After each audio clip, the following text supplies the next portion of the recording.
Hello student, welcome to TNC exam prep. CUET general test में number system की जो test series हमारी चल रही है, उस टेस्ट सीरीज में आपको देखे होंगे कि 1, 2 और 3 नंबर सिस्टम के जो इम्पोर्टेंट क्वेश्चन हैं वो आपको कराने जा रहा हूं। आज की जो क्लास में नंबर सिस्टम के जो क्वेश्चन होने जाएंगे, उस क्वेश्चन में आज इम्पॉर्टेंट जो क्वेश्चन आ रहे हैं यूनिट डिजिट के नाम से, न्यूमरेटर डिनोमिनेटर, अंश और हर में जो अंकों का बदलाव होता है या कोई अंक असेंडिंग और डिसेंडिंग ऑर्डर में होता है कि घटते हुए क्रम में, बढ़ते हुए क्रम में, या किसी संख्या को जोड़ना होता है फ्रैक्शन के रूप में, तो ऐसे क्वेश्चन आपके सामने मैं इंपॉर्टेंट क्वेश्चन कराने जा रहा हूं। इसको आप 2024 के लिए या नेक्स्ट के लिए जनरल टेस्ट में पिछले बार भी क्वेश्चन आए थे और इस बार भी क्वेश्चन आएंगे, इसी टाइप के सारे क्वेश्चन आएंगे, तो आप रिवीजन करते रहिए और देखेंगे कि आपको बहुत ही फायदा होने वाला है। और बार बार उसको जो है देखते रहिए कि क्वेश्चन कैसे सॉल्व होते हैं, कैसे क्वेश्चन आते हैं। तो 2024 के लिए आपके लिए बहुत ही बेनिफिट साबित होने वाला है और आप बिल्कुल रिवीजन करते रहिए। तो आते हैं क्वेश्चन नंबर 1 पे। अब आपके सामने क्वेश्चन नंबर 1 है, यूनिट डिजिट फाइंड करना है। यूनिट डिजिट फाइंड करना है। यूनिट का मतलब होता है इकाई अंक। मैं बेसिक कंसेप्ट दे रहा हूं। आपके सामने क्वेश्चन होगा 4 इंटू 38 है और इंटू है 764 इंटू है आपके सामने 1256। आप देखे होंगे ध्यान से, तो आप देखिए इसके बोर्ड के ऊपर कि हर एक का यूनिट आपके सामने क्या क्या है। तो यूनिट में आपका ये 6 है, ये यूनिट में आपका इकाई में 4 है और ये 8 है और इसका इकाई में 4 है। तो इकाई निकालने के लिए हम 6 में 4 का मल्टीप्लाई करेंगे 24 होगा, इकाई 4 आ जाएगा। और 8 में 4 का मल्टीप्लाई करेंगे 32 हो जाएगा, इकाई अंक 2 आ जाएगा। और 4 में 2 का मल्टीप्लाई करेंगे, इकाई अंक 8 आ जाएगा। हमें इस क्वेश्चन के 1 में इकाई अंक पूछा है, इसीलिए जो क्वेश्चन नंबर 1 था इसका ऑप्शन नंबर हो गया 3 करेक्ट। इकाई अंक आप निकाल लिए, चाहे प्लस में हो तो प्लस में करेंगे, इंटू में है तो इंटू में करेंगे, माइनस में है तो माइनस में करके आंसर निकाल लेंगे। अब चलते हैं क्वेश्चन नंबर 2 के बारे में। क्वेश्चन नंबर 2 हो गया आपके सामने, 127 के पावर है 53, ये 341 और इसका पावर है 89। आप देखिए 1 के पावर अगर 89 है तो 1 के पावर कितना भी होगा, इसका इकाई अंक 1 ही आने वाला है। अगर 1 से अधिक इकाई पे 7 हो, 5 हो, 4 हो, 3 हो, 2 हो, इसके इकाई अंक क्या होने वाला है, तो पहले इसको 7 के पावर 4 को निकालेंगे। 7 7 7 7 7 7 49 9 हो जाएगा, 7 इंटू 7 49 9 हो जाएगा और 9 में 9 का मल्टीप्लाई करेंगे तो 81 1 आ गया, यानी इकाई अंक इसका 1 आ गया। अब हमारे पास 7 के पावर कितना है, 53 है। तो अब देखते हैं मल्टीप्लाई, 4 4 3 12 हो गया, 12 हो गया, 3 बचा 33 हो गया और 4 में 8 का 32 हो गया, 8 बार गया और प्लस 1 शेष बच गया। तो आप देखे होंगे कि 4 के पावर 38 है, इकाई अंक तो 1 आएगा ही आएगा। हमारे पास ऐसे बच गया 7 के पावर 4 38 और 7, इसका इकाई अंक तो 1 होने वाला है, यानी 1 इंटू 7, यानी इकाई अंक कितना आ गया, 7 आ गया। तो इसका हो गया इकाई अंक 7 आ गया। और 1 में 7 का मल्टीप्लाई करेंगे तो क्या होगा, 7 आ जाएगा, यानी ऑप्शन नंबर आपके सामने हो गया 4 ऑप्शन करेक्ट है। 4 ऑप्शन आपके सामने क्या हो गया, करेक्ट हो गया। तो अब 4 ऑप्शन हो गया।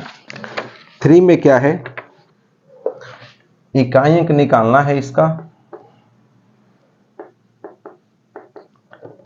और 819 और इसी प्रकार से ये 57 है और ये है 414 और इसका जो है ये है और इंटू है 352 के पावर जो है 81। इकाई अंक निकालना है इसका, क्या होगा इकाई अंक। इसी प्रकार से करेंगे, 7 का पावर 4 पहले निकाल लेंगे और 4 से मल्टीप्लाई करेंगे। 9 के पावर पहले 4 निकालेंगे, 4 से मल्टीप्लाई करेंगे। 4 का पावर 4 निकाल लेंगे, फिर वैसे ही मल्टीप्लाई करेंगे और 2 के पावर 4 निकालेंगे, जिसका इकाई अंक कैसे, इसका यूनिट क्या क्या आ रहा है ये देख लेंगे, फिर मल्टीप्लाई कर लेंगे। फिर ये जो है 4, जब ये 7 के पावर 418 है, इसमें 4 का डिवाइड करेंगे, और ये जो है 9 के पावर 547 है तो 4 का डिवाइड करेंगे, और इसमें 4 के पावर 624 है तो 4 का डिवाइड करेंगे, और 2 के पावर 812 है तो 2 का डिवाइड करेंगे। तो जो पावर में आपके सामने बचेगा है ना 7 के पावर में, जो इसके पहले हम करा चुके हैं, ऐसे ही क्वेश्चन को आप क्या करेंगे, सॉल्व कर लेंगे, जो भी आपके सामने जो बचेगा।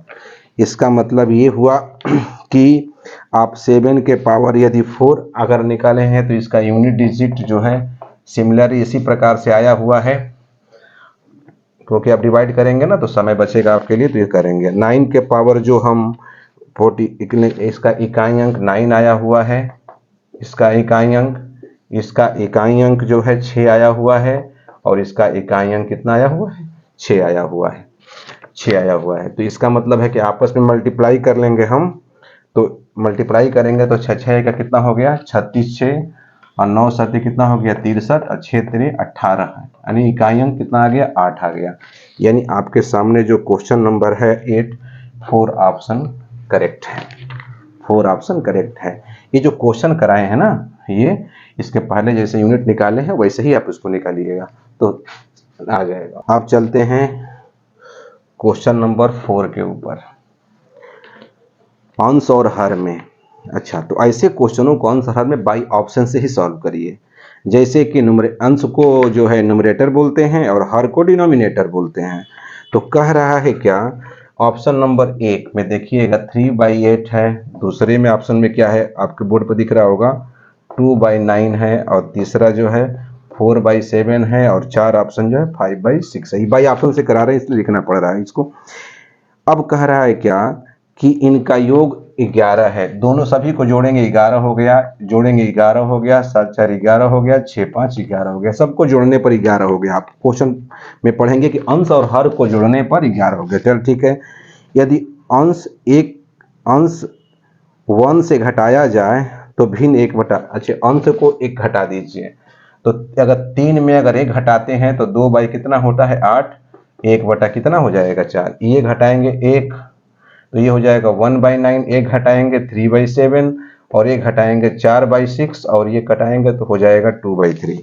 कह रहा है कि 1/4 हो जाना चाहिए। तो पहला ऑप्शन जो है दोनों कंडीशन को फॉलो कर रहा है कि 3 8 को जोड़ने पर 11 हो जाए, ऊपर वाले को 1 घटाने पर 1/4 हो जाए, इसलिए क्वेश्चन नंबर 4 का ऑप्शन नंबर करेक्ट क्या है 1 है। तो ऐसे क्वेश्चनों को बाई ऑप्शन से ही सॉल्व कर लीजिएगा। अब चलते हैं क्वेश्चन नंबर 5 पर। ऐसे ही करिएगा बाई ऑप्शन से। फर्स्ट ऑप्शन 5/7, सेकेंड ऑप्शन 3/5, 7/9, और 4 ऑप्शन है 1/3। कह रहा है कि एक भिन्न अंश हर से 2 कम है भाई। तो चलिए सभी वाला जो है ना, सभी का 2 कम है, ये क्लियर है, सभी 2 कम है, नहीं ये भी 2 कम है, ये भी 2 कम है, ऊपर वाला 2 कम है, ये भी 2 कम है, बिल्कुल चारों ऑप्शन में 2 कम हो रहा है। अब कह रहा है अंश को 2 से गुणा किया जाए और हर को 3 से गुणा किया जाए। अंश को 2 से गुणा करेंगे तो 10 हो जाएगा, और हर को 3 से गुणा करेंगे तो 21 हो जाएगा। 2 को 6 से और ये 3 से गुणा करेंगे 15 हो जाएगा, 2 से हो जाएगा 14, 3 से करेंगे 27, 200 करेंगे 2 और ये हो जाएगा 6, 3 से करेंगे 9, है ना। तो अब कह रहा है कि गुणा करने पर 2/9 हो जाए। तो देख रहे हैं मल्टीप्लाई करने पर ना 2/9 कौन सा ऑप्शन आ रहा है, 4 ऑप्शन आ रहा है, इसलिए ऑप्शन नंबर वाई ऑप्शन से 4 हो गया। एक्स वाई मानेंगे तो समय ज्यादा लगेगा, ऐसे करेंगे तो समय कम लगेगा। ठीक, क्वेश्चन नंबर 6। क्वेश्चन नंबर 6 है असेंडिंग और डिसेंडिंग, आरोही क्रम अवरोही क्रम। तो इसमें कह रहा है कि घटते हुए क्रम में डिक्रीजिंग ऑर्डर में बताना है, घटते हुए क्रम में बताना है। बढ़ते हुए क्रम को लिखते हैं असेंडिंग ऑर्डर, घटते हुए क्रम को लिखते हैं डिसेंडिंग ऑर्डर, यानी डिक्रीजिंग करना है। ये है 7/8, ये है 8/9 और ये 9/10। इसके दो मेथड करेंगे। पहला मेथड 1 ये करेंगे हम कि इसको हम सॉल्व कर लिया जाए कि दशमलव में क्या होगा। तो पहले वाले का दशमलव आ रहा है 0.875, दूसरे वाले का आ रहा है इसका डिवाइड करने पर 0.888 और तीसरे वाले का आ रहा है 0.9। तो इसमें देखेंगे कि ऑप्शन नंबर जो थर्ड है वो करेक्ट हो जा रहा है। इसके अनुसार घटते हुए क्रम में सबसे छोटा कौन है, सबसे छोटा ये, सबसे छोटा को घटते हुए क्रम में लिखना है तो पहले बड़ा को लिखेंगे, पहले बड़े को लिखेंगे, दूसरे स्थान पर 8/9 हो जाएगा और तीसरे स्थान पर 7/, ये घटते हुए क्रम में होगा। OR अब चलते हैं मेथड 2 के हिसाब से। अगर आपके सामने 7/8 है, क्वेश्चन में 8/9 है और 9/8 है, तो सबका डिफरेंस 1 1 हो रहा है, यानी 1 1 का एलसीएम 1 होगा, यानी 1 का मल्टीप्लाई 1 का मल्टीप्लाई 1 का मल्टीप्लाई करेंगे तो सबसे जो बड़ा हो रहा है और घटते हुए क्रम में लिखना है तो एक नंबर पे ये है 9, अरे 1 में 9, ये हो गया 8 और ये हो गया 7, तो सबसे बड़ा हो गया पहले स्थान पर, दूसरे स्थान पर 8/9 हो गया और तीसरे स्थान पर 7/, यानी घटते हुए क्रम में बड़ा छोटा छोटा। तो घटते हुए क्रम में आपका हो गया ये डिसेंडिंग ऑर्डर में। तो आप देखे होंगे कि बाई ऑप्शन से, यानी क्वेश्चन नंबर क्या है थर्ड, ऐसे क्वेश्चन को सॉल्व ऐसे करिएगा तो इजी रहेगा। अब चलते हैं क्वेश्चन नंबर 7 पे। अब आपके सामने है क्वेश्चन नंबर 7। ऐसे क्वेश्चनों को जैसे आपके सामने 1/2, 1/6, 1/12, n+1 यह दो तरीके से हो सकता है। ठीक है, पहला ऑप्शन में है जो आपको दिख रहा होगा n+1/22 है। दूसरा ऑप्शन है, क्योंकि बाई ऑप्शन से कराना है इसलिए मैं ये क्वेश्चन को लिख रहा हूं, क्योंकि वहां बोर्ड पर आपको दिख रहा होगा। 4 नंबर है n/n+1। यह जोड़ने पर ही प्राप्त होता है 1/n+1। तो n बराबर हम 1 रखें इसमें ऑप्शन में, तो 1 रखेंगे तो 1 और 2, 1 2/22, यानी कि आपके सामने हो गया 1/11। n बराबर 1 रखेंगे तो 2/1 2 आ जाएगा, n बराबर 1 रखेंगे 2/1 2 आ जाएगा। थर्ड ऑप्शन वही है क्या, सेम थर्ड ऑप्शन में। अच्छा 2n है तो 2 × 2 कट करके 1 आ जाएगा। n बराबर 1 रखेंगे तो 1 1/2 हो जाएगा। आप देख रहे होंगे कि 1/2 पहले नंबर पे कौन सा आ रहा है, यही आ रहा है, यानी कि बाई ऑप्शन से क्या हो जाएगा, सॉल्व हो जाएगा। मेथड अब बहुत से लोग क्या करेंगे कि मेथड नंबर 2 का, यानी कि ऑप्शन नंबर 4 करेक्ट हो गया। अगर आप चाहते हैं कि वो और भी तरीके से इसको करें तो इसका ऊपर का अंतर जो है 1/2 है, तो ऐसे भी कर सकते हैं। अंतर है ना, तो इसको 1 × 2 करके 1/1 -1/2 कर सकते हैं। 2 × 3 तो इसको लिख सकते हैं 1/2 -1/3। 1/4 तो ये 3 × 4 हो जाएगा, तो इसको लिख सकते हैं 1/3 -1/4।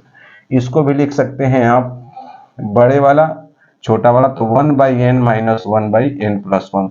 बीच का सब कैंसिल हो जाएगा और आपके सामने बच जाएगा शुरू वाला और लास्ट वाला 1/1 -1/n+1। ये सॉल्व करेंगे तो कौन सा ऑप्शन आ जाएगा, 4 नंबर आ जाएगा।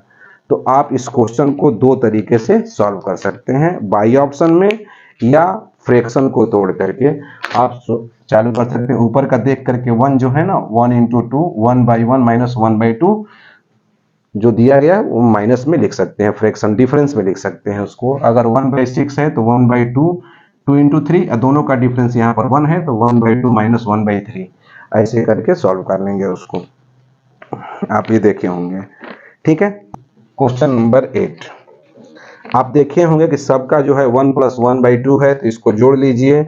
जोड़ने के बाद हो जाएगा 3/2, इसके बाद 1 + 1/4 ये हो जाएगा 5/4, इसके बाद 1 + 1/6 ये हो जाएगा 7/6, ये हो जाएगा 1 + 1/8 ये हो जाएगा 9/8, और ये हो जाएगा 1 - 2/3 इंटू ये हो जाएगा 1 - 1/5 4/5 इंटू हो जाएगा 6 बाई क्या हो जाएगा 7, 1 + 1/x।